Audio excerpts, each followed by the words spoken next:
የግጥም ርዕስ ጆን ዳንኤል ሰላም ነው ብራዘር እንኳን ደህና መጣ ሲኦል እንዴት ነበር እዘን የመሰለ ሽሮጥ ሲታደር ያችን ደረቅ ዳቦ በልተሃታል አይደል ሻይ እንደጠላ በበርሚል ሲታደር ታጠጣል አይደል ስፖርት ሰርተሃል እንዴት ነው ደረቱ ወጣ ብሎ እዛ በመክረም ትንሽ ደብሮሃል እኛስ ናፍቀናሃል አንተም ናፍቀናል ለነገሩ እዛ በመኖር የቤት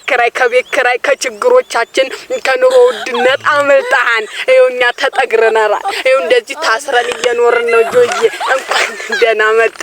እዛ ብትኖር ግን ጥሩ ነው አንተ ከኢኮኖሚ ተቆጣጣ ነበር ኩርካዬ ሳቂ ኩርካዬ